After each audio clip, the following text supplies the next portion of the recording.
Bu, sudah. Ya, silahkan dimulai. Sampun saya rekod. Silahkan dimulai presentasinya.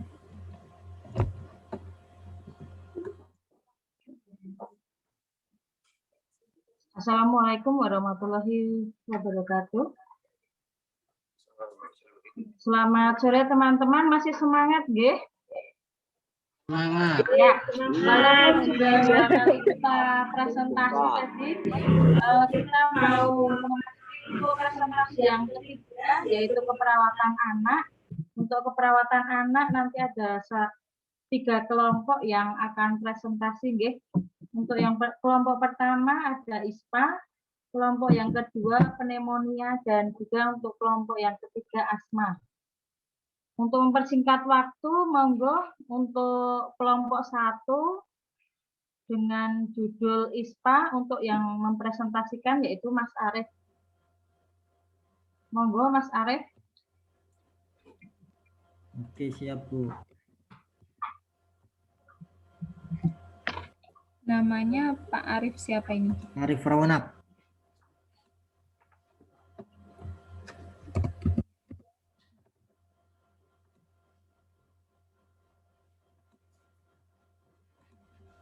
Silahkan Pak Arif, sudah saya jadiin host.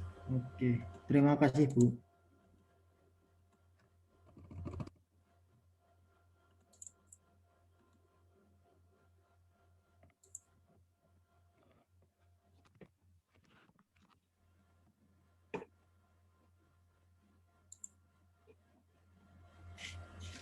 Masuk ya teman-teman.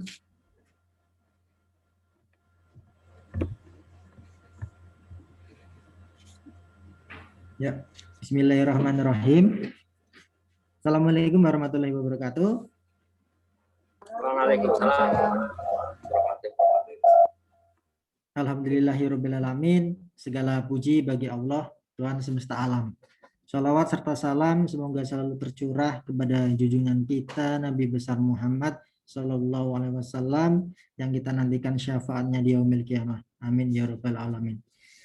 Ya, perkenalkan di sini saya Arif Rawanap Almarduf. Mohon izin ya Bu, di sini saya akan presentasi tentang infeksi saluran pernafasan atau ISPA. Saya dari perwakilan kelompok 1. Ya, yang pertama ada diskusi tentang ISPA, ada definisi etologi sampai nanti asuhan keperawatan. Yang pertama, definisi ISPA. Yang pertama, infeksi, yaitu masuknya virus atau kuman, mikroorganisme lain ke dalam manusia. Yang kedua, saluran pernafasan. Saluran pernafasan berfungsi untuk dalam proses respirasi mulai dari hidung hingga alveolus. Kemudian infeksi akut merupakan suatu proses infeksi yang berlangsung selama 14 hari. Jadi ini definisi ISPA mulai dari infeksi, kemudian saluran pernafasan sampai infeksi akut. Kemudian ada etiologi. Yang pertama ada agen infeksius yang dapat menyebabkan infeksi saluran pernafasan adalah virus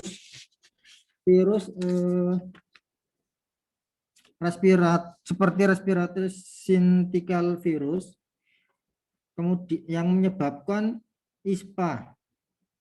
Yang kedua ada agen non infeksius dapat menyebabkan ISPA seperti inhalasi zat-zat asing seperti racun atau bahan kimia, asap rokok.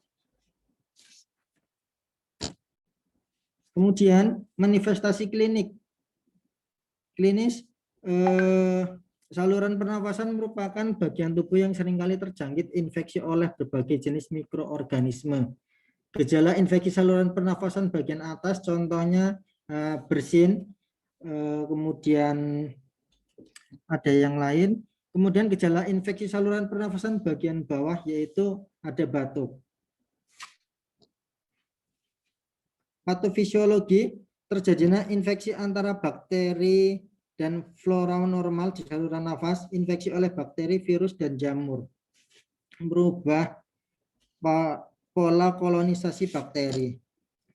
Kemudian di sini gambaran tentang pathway-nya. Yang pertama, bakteri atau virus atau jamur masuk ke dalam saluran pernafasan melalui hidung. Kemudian menempel pada hidung, sinus, sampai bronkus. Terjadilah infeksi saluran pernafasan akut yang menyebabkan ada beberapa menyerang sistem bagian tubuh. Yang pertama pernafasan, kemudian darah, kemudian otak, kemudian kandung kemih, usus, dan tulang. Yang menyebabkan nantinya saya ambil contoh yang pernafasan. Dari kasus dari bakteri yang masuk menyebabkan menginisiasi sel, kemudian respon pertahanan sel terhadap virus yang masuk ke dalam tubuh kita, kemudian produksi mukus meningkat, kemudian kongesti pada hidung, kemudian kesulitan bernafas. Untuk diagnosanya bersihan jalan nafas tidak efektif. Pemeriksaan penunjang, ada kultur. Kultur yaitu mengidentifikasi mikroorganisme yang ada. Kemudian biopsi, pemeriksaan sel-sel dan prognosis hidung.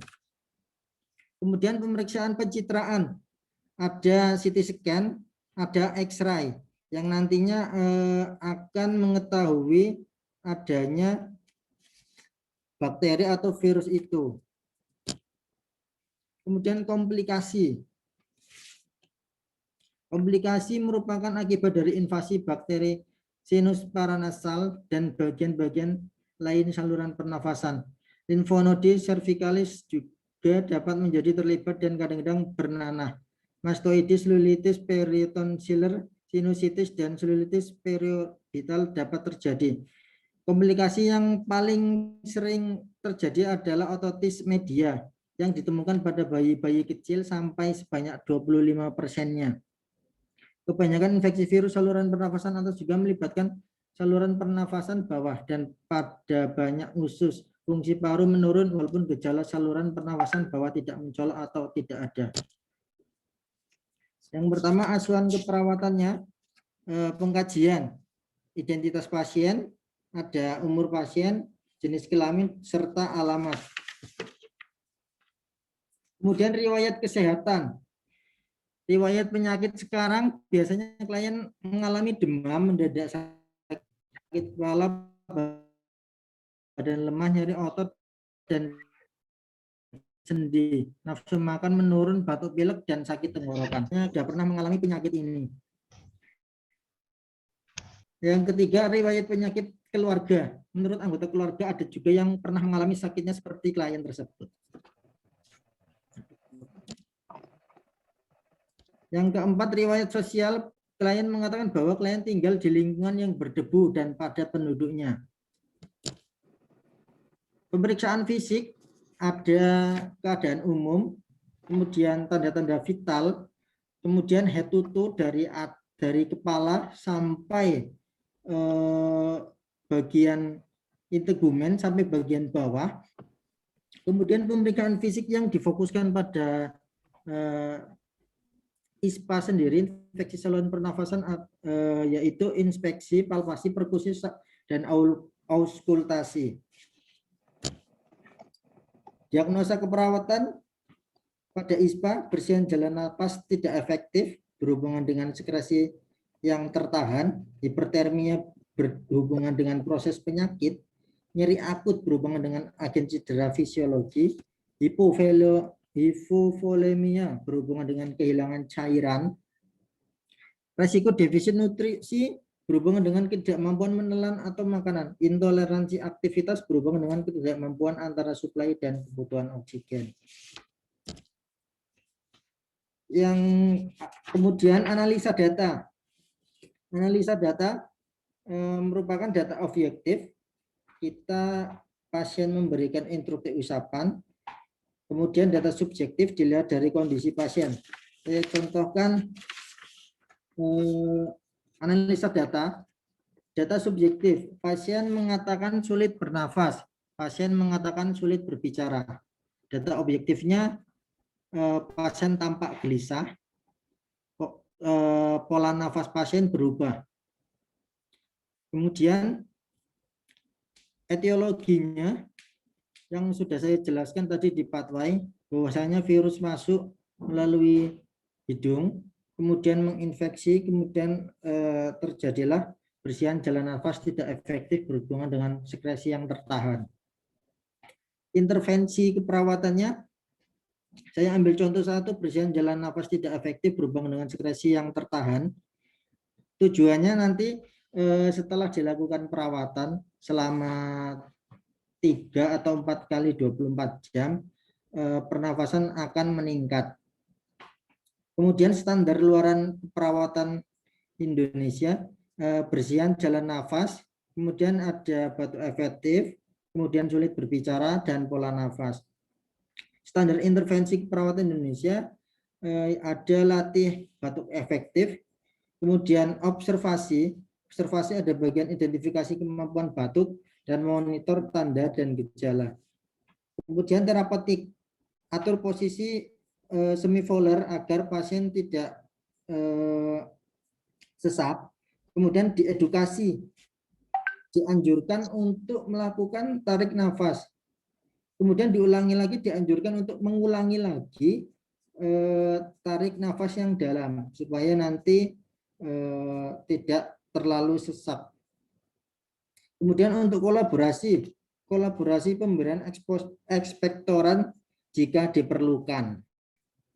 Ya, intervensi ini tindakan yang harus dilakukan oleh perawat untuk membentuk pasien mencapai hasil yang diharapkan. Hasil yang diharapkan itu nanti indikator-indikator itu tercapai sebagian atau tercapai penuh. Ya, mungkin itu saja dari saya. Kurang lebihnya mohon maaf. Billahi fi sabilil haq fastabil khairat. Assalamualaikum warahmatullahi wabarakatuh.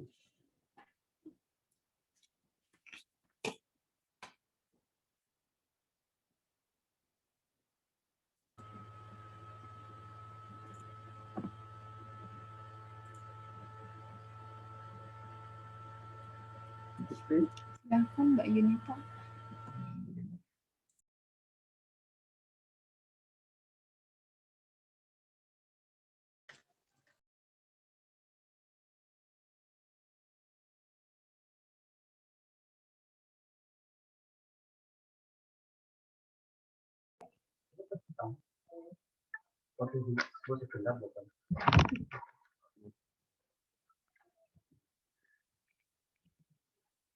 Ya, terima kasih Mas Arief untuk presentasinya. Untuk pertanyaan untuk kelompok 1, monggo jika ada pertanyaan bisa ditulis di chat maupun langsung ditanyakan kepada Mas Arief dan kelompoknya, nggih. Panel aja dulu Bu, pertanyaan sudah saya siapkan di forum diskusi, nanti langsung aja ngechat di sana. Oh, nggih. Untuk selanjutnya yaitu kelompok 2 tentang pneumonia, untuk yang mempresentasikan yaitu Pak Misto. Monggo Pak Misto. Mas Arief, hostnya dialihkan Pak. Hostnya dialihkan Pak Misto.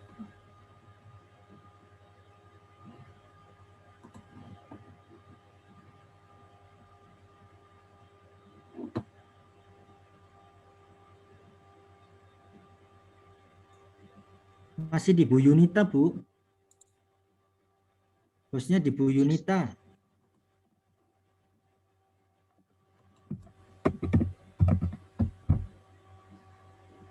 Bu Yunita. Hostnya masih di Bu Dibalikin Yunita. lagi. Ya, dibalikin lagi ya ke Bu Yunita ya? Enggak, ada yang mengambil alih tadi. Silahkan diganti Pak Misto biar bisa share screen. Yunita diambil alih. G, sekedap G.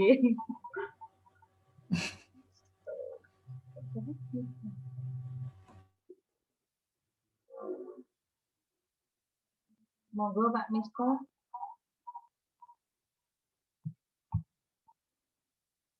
Pak Misko.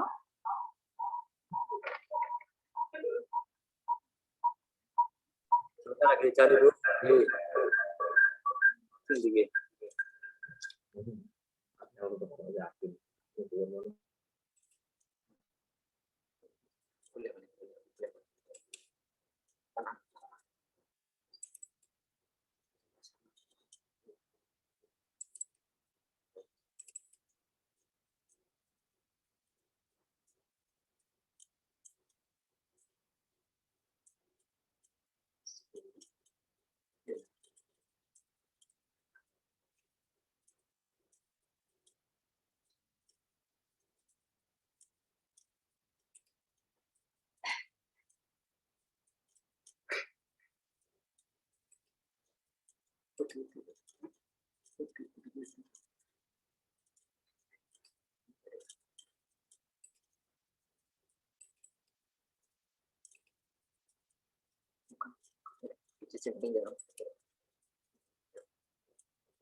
Ya.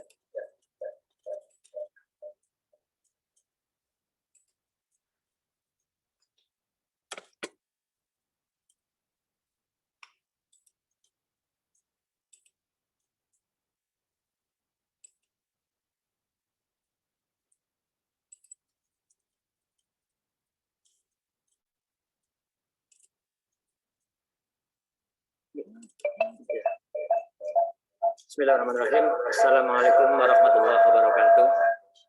Waalaikumsalam warahmatullahi wabarakatuh. Yang saya hormati Bu dosen, serta kepada para teman-teman semua yang masih semangat.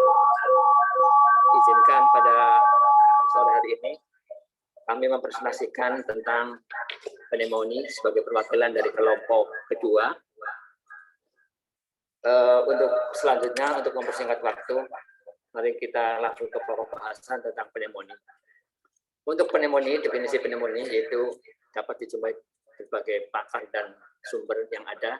Kebetulan kami mengambil sumber dari Nanda, Nicknock tahun 2015. Definisi pneumonia menurut Nanda adalah salah satu penyakit infeksi saluran pernapasan akut dengan gejala batuk dan disertai dengan sesak nafas.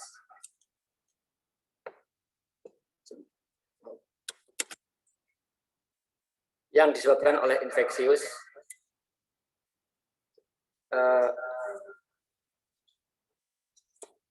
seperti virus, bakteri, mikroplasma, dan aspirasi substansi asing berupa radang paru-paru yang disertai dengan eksudasi dan konsolidasi. Secara garis besar bahwa pneumonia intinya adanya gejala batuk dan disertai dengan sesak nafas yang terjadi pada paru-paru yang disertai dengan eksudasi. Eksudasi itu keluarnya cairan di dalam jaringan. Dalam konsolidasi itu adanya pemadatan akibat adanya cairan di dalam rongga paru. Cairan tersebut bisa berupa air, darah maupun nanah. Kita mereview sejenak untuk anatomi fisiologi, untuk anatominya, yaitu bahwa untuk saluran pernapasan dimulai dari hidung, kemudian masuk ke dalam faring, masuk ke laring, kemudian ke trakea, dari trakea kemudian bercabang menjadi bronkus, dan dari bronkus kemudian bercabang lagi menjadi bronkiolus, yang kemudian menjadi beberapa alveoli. Untuk paru-paru kita tahu sendiri bahwa ada dua, yaitu di bagian kanan dan bagian kiri. Namun di bagian kanan terdapat 3 lobus atau 3 segmen, sedangkan sebelah kiri terdapat 2 segmen. Nah, untuk bronkiolus alveoli yang di atas ini merupakan gambaran alveoli normal. Sedangkan untuk yang terjadi peradangan yaitu di bagian tengah. Untuk yang terjadi pemadatan akibat cairan, baik nanah, darah ataupun air, ini sudah berwarna yang kuning. Kemudian untuk klasifikasi, kami mengambil 2 sumber. yaitu dari Departemen Kesehatan Republik Indonesia dan dari Persatuan Dokter Paru Indonesia. Menurut Departemen Kesehatan Indonesia, bahwa klasifikasi pneumonia ada terbagi menjadi 3. Pneumonia berat, pneumonia ringan, dan bukan pneumonia atau penyakit paru lain. Yang kedua, menurut Persatuan Dokter Paru Indonesia, yaitu klasifikasi pneumonia terbagi menjadi beberapa bagian besar. Ada berdasarkan klinis dan epidemiologis, kemudian bakteri, penyebab, yang ketiga adalah berdasarkan predileksi infeksi. Untuk yang pertama, yaitu klasifikasi berdasarkan klinis dan epidemiologi, terbagi menjadi pneumonia community, yaitu pneumonia yang didapatkan di masyarakat, biasanya jenis pneumococcus. Yang kedua adalah pneumonia nosokomial, yaitu pneumonia yang didapatkan dari rumah sakit, biasanya jenis bakteri gram negatif. Sedangkan yang ketiga adalah pneumonia aspirasi. Ya, ini sering terjadi pada bayi dan anak, karena akibat tersedak makanan sehingga bisa masuk ke dalam paru. Yang keempat adalah pneumonia pada imunokompromisid. Ini dalam arti ada infeksi yang berulang. Kemudian klasifikasi berdasarkan bakteri penyebab terbagi menjadi 4, yaitu adalah pneumonia bakterial atau topikal. Ini dapat terjadi pada semua usia. Jenis bakterinya Staphylococcus dan pasca infeksi influenza. Untuk yang kedua, yaitu pneumonia atipikal. Ini menyerang pada anak-anak dan dewasa muda. Jenis yaitu Mycoplasma dan Chlamydia. Untuk yang ketiga adalah pneumonia virus. Yang keempat adalah pneumonia jamur yang merupakan infeksi sekunder, yaitu yang disebabkan oleh adanya daya tahan tubuh yang melemah. Hal ini juga mengakibatkan pengobatan yang memerlukan waktu jangka lebih panjang. Untuk klasifikasi yang ketiga berdasarkan predileksi infeksi, yaitu ada pneumonia low baris. Ini sering terjadi pada bayi akibat dari adanya aspirasi benda asing. Yang kedua, bronchopneumonia, yaitu ditandai dengan bercak-bercak filtrat pada lapang paru yang disebabkan oleh bakteri maupun virus. Yang ketiga adalah pneumonia interstisial. Untuk penyebab, menurut Lemon, selain penyebab infeksi, ada penyebab non-infeksi. Untuk penyebab infeksi, tadi ada bakteri, virus, jamur, protozoa, dan mikroba. Sedangkan untuk penyebab non-infeksius, adanya aspirasi di lambung dan inhalasi gas beracun atau gas yang mengiritasi. Manifestasi klinis yang ada atau tanda-tanda klinis yang dijumpai pada pneumonia itu sangat bervariatif. Ada batuk, kemudian dyspnea. Dyspnea yaitu perasaan sesak dan berat yang disertai pada saat bernafas. Perasaan sesak dan berat pada saat bernafas. Kemudian untuk tachypnea yaitu frekuensi yang melebihi normal. Ini juga harus mengacu pada jenis golongan usia yang ada. Untuk pernafasan bayi itu normalnya 30-60, untuk pernafasan anak 20-30, untuk remaja 15-24 kali per menit, untuk dewasa 16-20 kali per menit, untuk lansia 14-16 kali per menit. Kemudian ditandai pucat, tampilan kehitaman sianosis pada daerah ekstremitas, melemah atau kehilangan suara nafas, retraksi dinding dada toraks, napas cuping hidung, nyeri abdomen, bentuk paroksimal mirip pertusis, demam, bronki, sakit kepala, menggigil, berkeringat, kulit yang lembab, dan adanya mual dan muntah. Pada fisiologi, ini akan saya sedikit gambarkan. Dari orang yang normal dengan sistem pertahanan yang terganggu, ini akan mengakibatkan organisme sangat mudah masuk ke dalam tubuh. Jenis organisme yang masuk yaitu bentuk kuman patogen, yaitu akan merusak sel-sel epitel bersilia dan sel-sel globel. Ini akan mengakibatkan timbulnya cairan edema dan leukosit ke alveoli. Dan mengakibatkan terjadi pemadatan pada bagian paru sehingga terjadi konsolidasi paru. Hal ini akan mengakibatkan kapasitas vital paru akan mengalami penurunan sehingga timbul masalah keperawatan intoleransi aktivitas akibat intoleransi aktivitas berhubungan dengan definisi pengetahuan. Kemudian dari organisme yang masuk itu akan masuk ke dalam saluran nafas bagian bawah, biasanya jenis pneumococcus, akan menimbulkan eksudat masuk ke alveoli dan akan membuat sel darah merah leukosit pneumococcus mengisi daerah rongga-rongga alveoli sehingga akan mengalami konsolidasi atau pemadatan di rongga paru. Kemudian akan mengakibatkan adanya peningkatan leukosit atau leukositosis. Adanya leukositosis akan memicu adanya suhu tubuh meningkat sehingga masalah keperawatan yang timbul adalah risiko kekurangan cairan akibat hipotermia. Kemudian untuk jenis Staphylococcus akan menimbulkan trombus dari racun dan adanya penggumpalan darah. Permukaan lapisan pleural tertutup tebal eksudat trombus vena pulmonaris sehingga akan mengakibatkan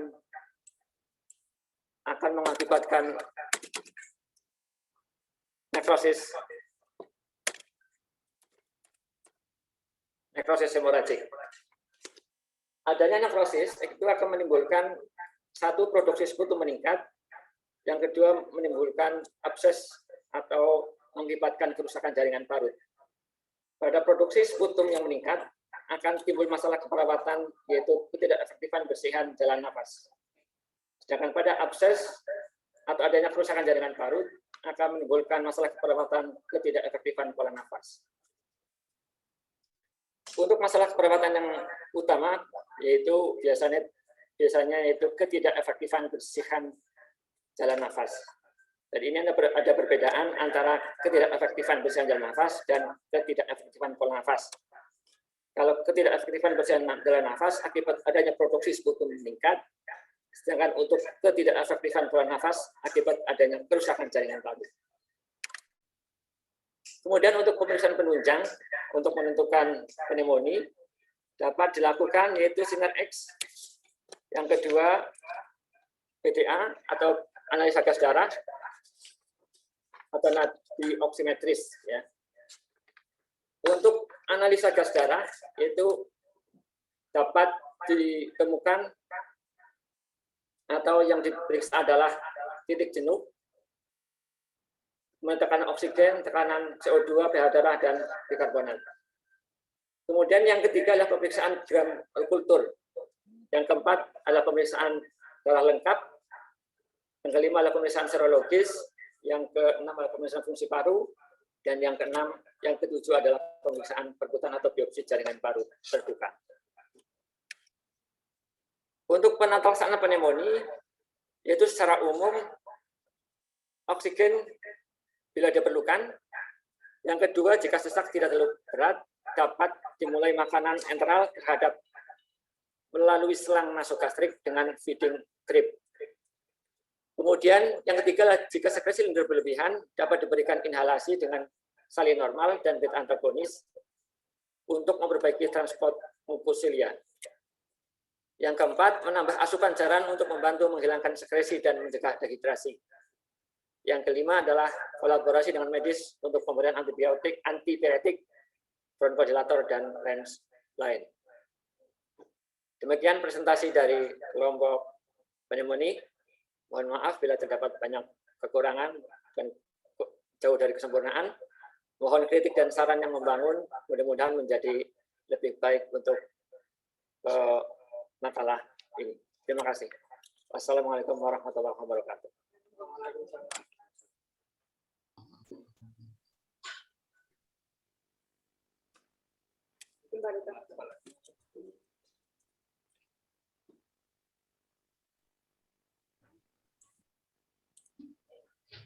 Orang anak mores sih priwe ya.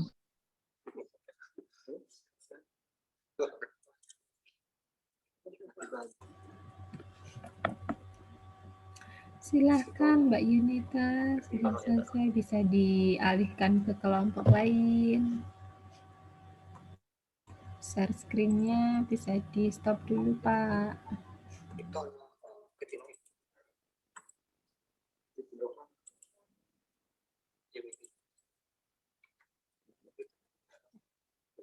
Monggo Mas Tono.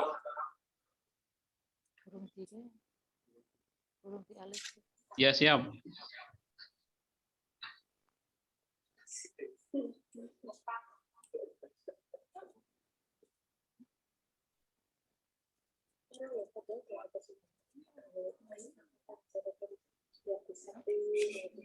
Terima kasih Pak Bisto atas waktu yang diberikan. Bisa dimulai Ibu Nur Yunida. Assalamualaikum warahmatullahi wabarakatuh. Selamat sore, salam sejahtera untuk kita semua. Yang saya hormati Ibu dosen Bu Nur Yunida dan teman-teman semua mahasiswa alih jenjang S1 Keperawatan UHB. Perkenalkan, kami dari kelompok Asma. Satu, Soleh Setiawan. Yang kedua, Bapak Sutarso. Yang ketiga, Ibu Titin Rohana. Dan saya sendiri, Tono Aminuddin. Perkenalkan kami coba menyampaikan asuhan keperawatan dengan asma.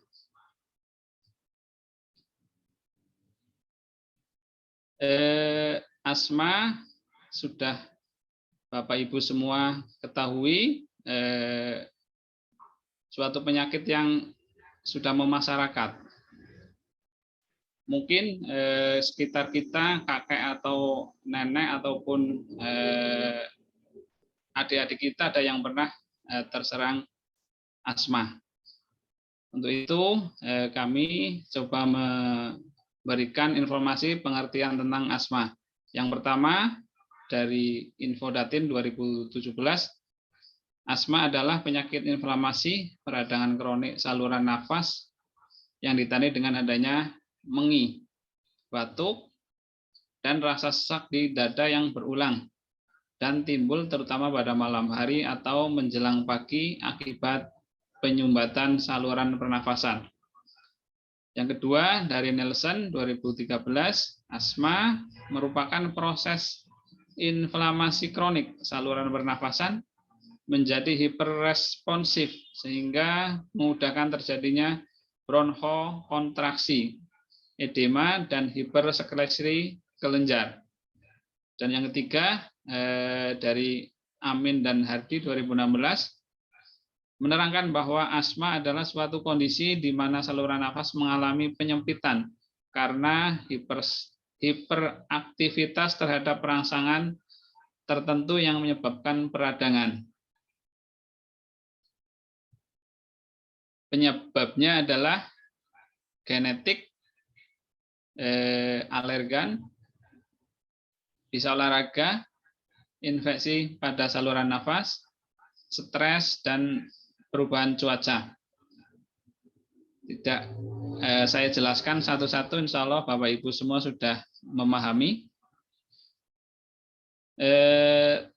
Tanda gejala dari stadium dini, yang pertama adalah timbulnya sesak nafas dengan atau tanpa seputum.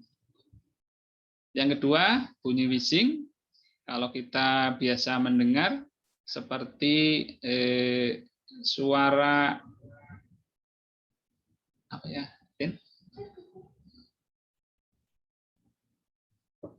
suara kering di paru yang seperti sempritan itu. Yang ketiga, ronhi basah bila terdapat hipersekresi, ngerok-ngerok mungkin nggih. Yang ketiga, penurunan tekanan parsial O2 mungkin di sini SOP2-nya di bawah 95. Yang kedua yaitu tanda gejala stadium lanjut atau kronik, ditandai dengan batu atau ronhi, sesak nafas berat, dada seolah-olah tertekan, dahak lengket dan sulit untuk dikeluarkan, suara nafas melemah, bahkan terdengar silent chest, torak seperti barrel chest, tampak tarikan otot sternocleidomastoideus. Yang selanjutnya cyanosis pucat, blood gas analisisnya atau PO2 kurang dari 80%, rongsen paru terdapat peningkatan gambaran bronkovaskuler kanan dan kiri. Dan yang terakhir hipoknu dan alkali bahkan asidosis respiratorik. Adapun klasifikasi dari asma ada 3 macam. Yang pertama adalah asma alergik atau ekstrinsik yang disebabkan oleh faktor alergan, misalnya serbuk sari, bulu hewan, makanan, atau dingin, dan lain sebagainya. Yang kedua, asma idiopatik atau non-alergan yang dicetuskan infeksi traktus respiratorius, latihan atau emosi. Dan yang ketiga adalah asma gabungan. Ini terbentuk asma paling umum, karakteristiknya dari alergi maupun idiopatik. Patofisiologinya akan kami coba sedikit jelaskan bahwa adanya faktor pencetus baik alergi maupun non-alergi idiopatik ini akan menyebabkan dinding, kalau alergi akan menyebabkan edema dinding bronchus yang bisa menyebabkan diameter bronchiolus mengecil, mengakibatkan sesak nafas. Terdapat nantinya diagnosa keperawatan, di situ muncul intoleransi aktivitas. Yang selanjutnya adalah faktor pencetus mengakibatkan baik alergi maupun idiopatik, spasma otot polos.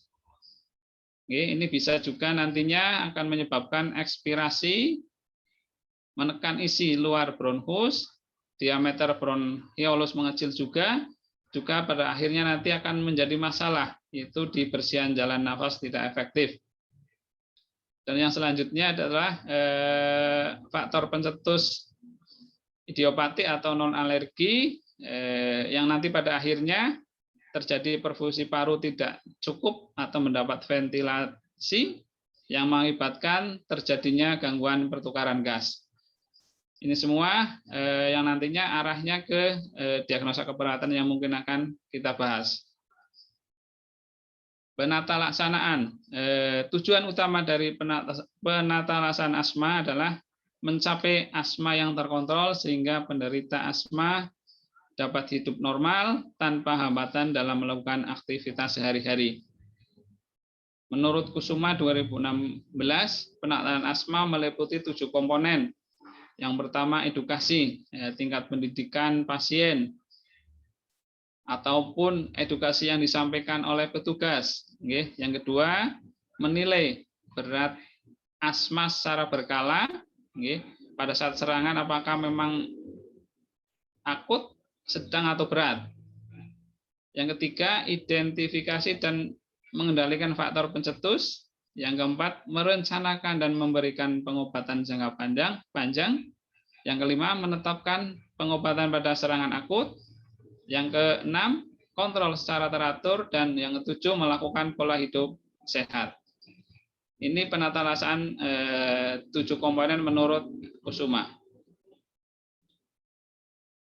Diagnosa keperawatan yang dapat kita ambil, yang pertama adalah ketidakefektifan bersihan jalan nafas berhubungan dengan mucus dalam jumlah berlebih, peningkatan produksi mukus, eksudat dalam alveoli dan bronchospasme. Yang kedua, ketidakefektifan pola nafas berhubungan dengan keletihan otot pernafasan dan deformitas dinding dada. Yang ketiga, intoleransi aktivitas berhubungan dengan antara suplai dan kebutuhan oksigen, hipoksia atau kelemahan. Yang keempat, ketidakseimbangan nutrisi kurang dari kebutuhan tubuh berhubungan dengan laju metabolik disnu saat makan, kelemahan otot pengunyah.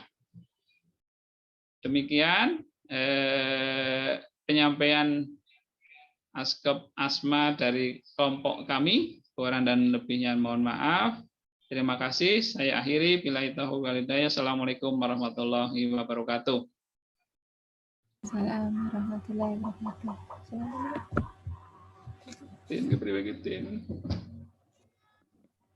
Baik, terima kasih. Saya ambil alih ya Mbak Yunita, nggih. Ya, Bu. Yes, Bu. Ada yang di tadi ya, ada saran dan kritik ataupun masukan dari teman-teman mengenai 3 presentator. Silahkan.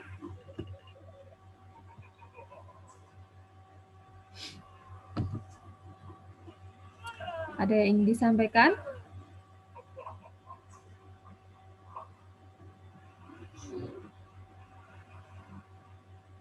Silahkan yang di luar kelompok.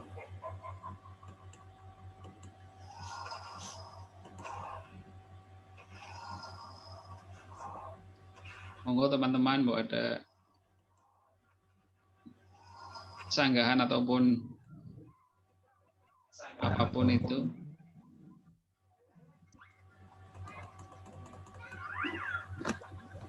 Tidak ada? Halo? Ada atau tidak?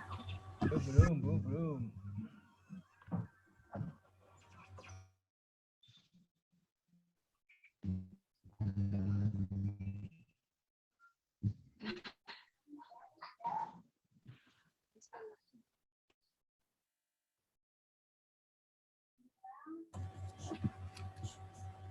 Oke, tidak ada ini teman-teman yang mau berkomentar.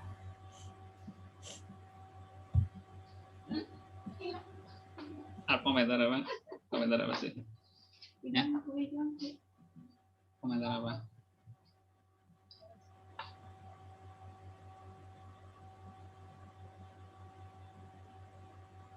Oke, kalau tidak ada, berarti tanya jawabnya bisa tadi saya sampaikan di forum diskusi. Tentu nanti ada nilai tersendiri ya untuk yang aktif di forum diskusi. Karena memang kita pertemuan hanya 3 kali ya tatap muka, yang lainnya dari saya lihat dari kuis.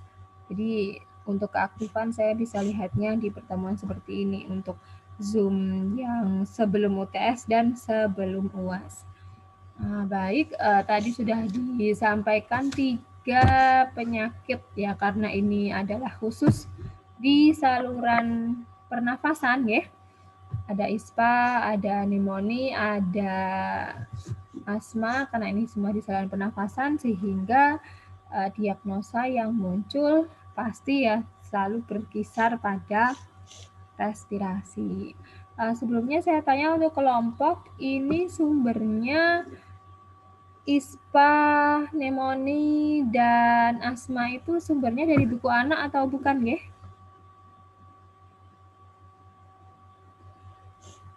Bisa bantu jawab yang kelompok yang terlibat?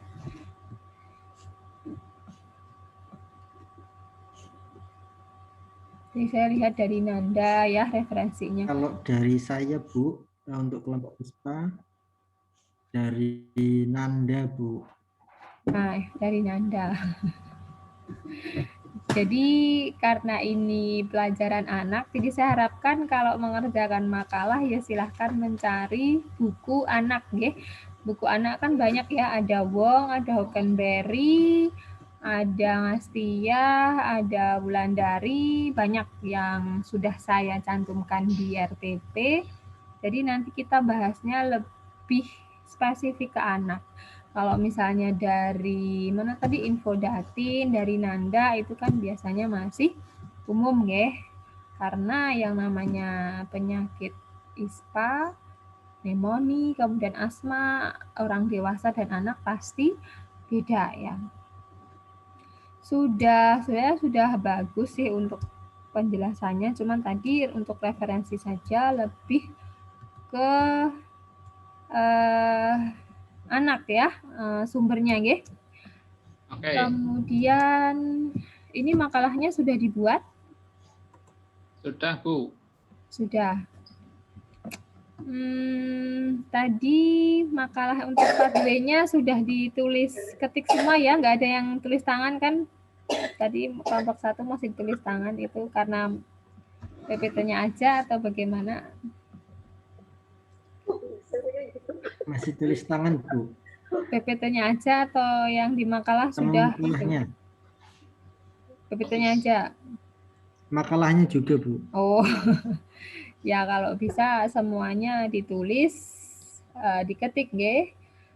Tadi ISPA adalah infeksi saluran pernafasan akut ya. Jadi ada yang kadang salah nyebut A-nya itu atas, padahal A-nya adalah akut ya.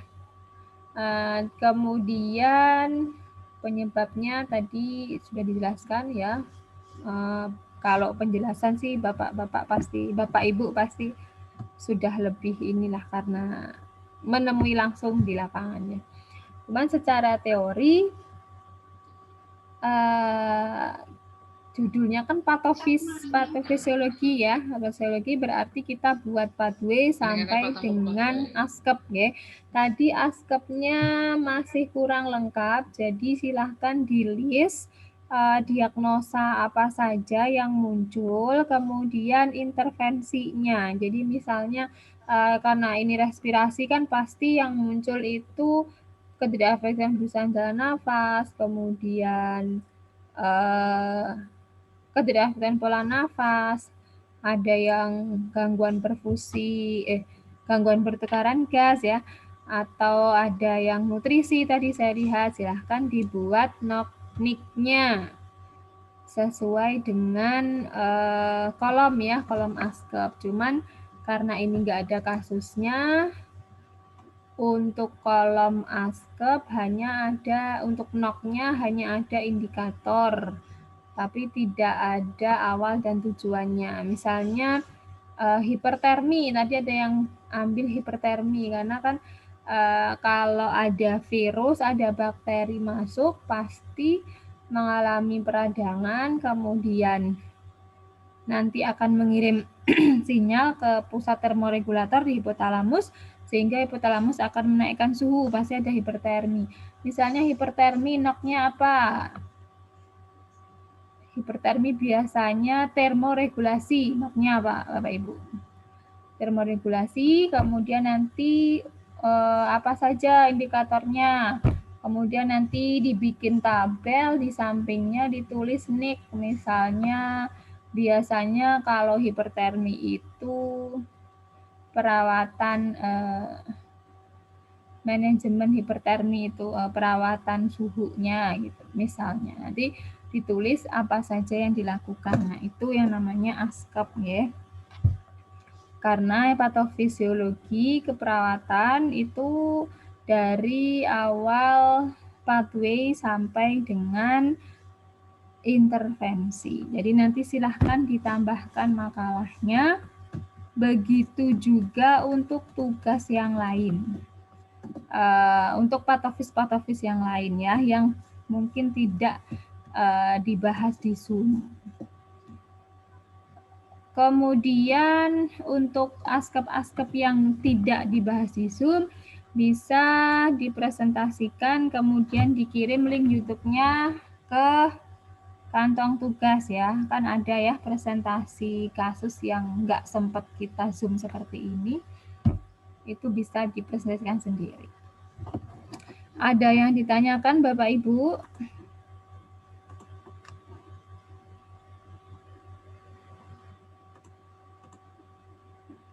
Halo. Ini saya jadi kayak bicara dengan laptop sendiri Mboten, ya. Bu.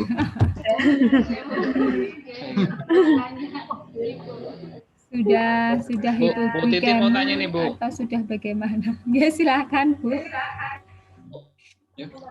Tanya Ibu, sebenarnya untuk pencegahan asma itu sendiri yang bagaimana dengan sewa? Pencegahan asma itu sebenarnya gampang ya Bu. Menghindarkan alergen, kemudian tidak boleh stres. Karena sebenarnya asma itu yang memicu adalah yang paling sering stres dan alergen. Ya kan Pak Tono nggih? Bagaimana Pak Tono, benar atau tidak? Ya, betul. Karena memang asma itu yang sering kambuh karena alergennya tertetus gitu loh Bu. Kayak nggak boleh makan kacang, dia makan. Terus di daerah dingin, kemudian debu pasti dia kambuh gitu. Sama stres atau terlalu tertekan ya, entah itu karena pekerjaan atau hubungan apapun itu yang menyebabkan kena asma. Jadi ya memang pencegahannya seperti itu. Apalagi asma itu kan keturunan ya. Jadi ya biar nggak kena. Sebenarnya kalau nggak ada keturunan juga nggak kena kan Bu. Biar nggak kena. Kalau yang udah kena asma, yang keturunan asma biar nggak kena, pencegahannya seperti itu. Silahkan, ada lagi? Mohon izin Ibu. Oke.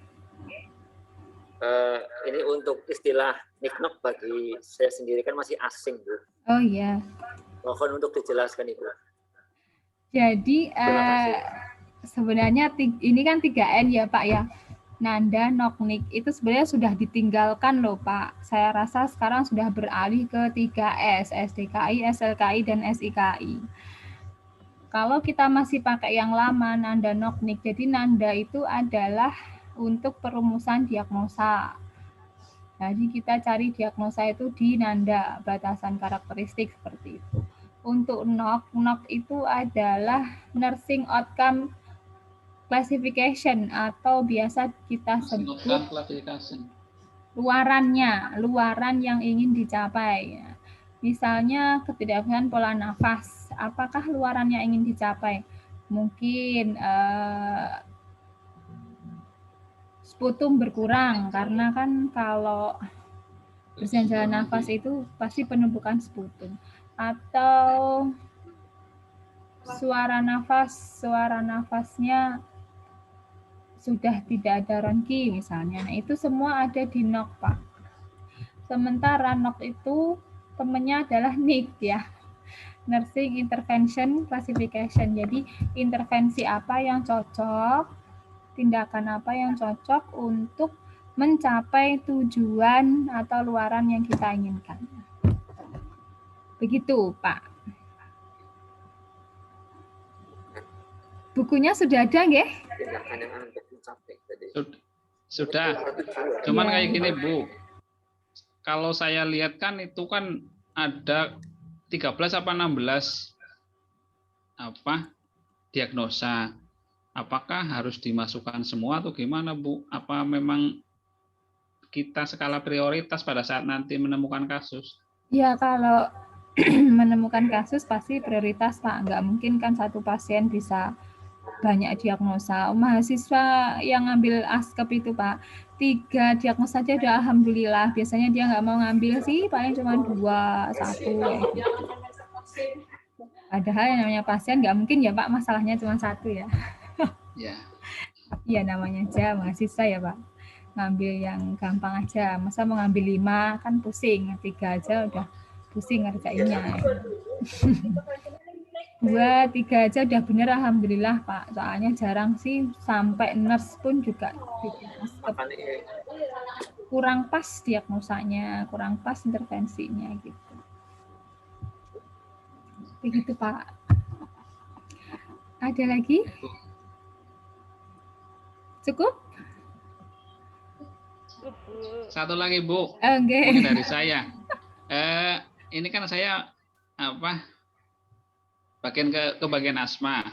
Nggih. Itu secara keperawatan langkah pertama pada saat kita menjumpai orang dengan asma berat mungkin nggih. Kalau kita di puskesmas atau rumah sakit IGD kan di situ kan peran utamanya kan ada dokter nggih. Kita kan perawat hanya seolah-olah menjalankan apa yang menjadi instruksi. Lah, langkah apa dan yang sebenarnya harus kita lakukan itu seperti apa? Karena kalau melihat intervensi kan paling kan mengatur atau tarik nafas itu saja. Itu bagaimana, Bu? Kalau asma yang sudah kronik memang kita harus kolaborasi, Pak, dengan nebulizer. Biasanya kan sering ya Pak di puskesmas atau di klinik kalau ada pasien asma pasti di nebu karena memang untuk tindakan keperawatan kita hanya bisa posisi Pak sama napas dalam, tapi untuk lebih efektifnya langsung dikolaborasikan dengan nebu karena di NIK pun itu juga sudah ada Pak kolaborasi pemberian nebulizer dengan obat-obatan bronkodilator. Itu yang memang utama kalau ada pasien asma Pak. Seperti itu Pak di puskesmas kalau ada pasien asma langsung di nebu? Iya, paling seperti itu. Iya, pasti seperti itu. Jadi karena kita langsung kolaborasi Pak kalau untuk yang pernafasan yang gawat-gawat yang kita lakukan paling hanya posisi sama menenangkan tarik nafas dalam memang kayak gitu Pak. Oke. Cukup Bapak Ibu. Wah ini saya sendirian di kampus. Ibu. Iya gimana Pak?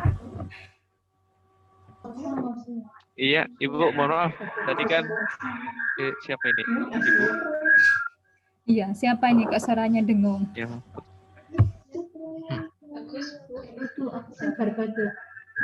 Gimana Pak? Gimana komunikasi ini mana Pak?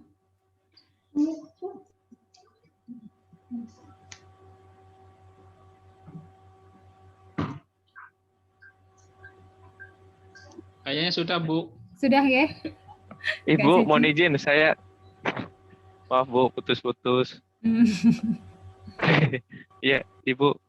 Untuk penggunaan saat ini menggunakan nanda niknokah atau yang SDKI?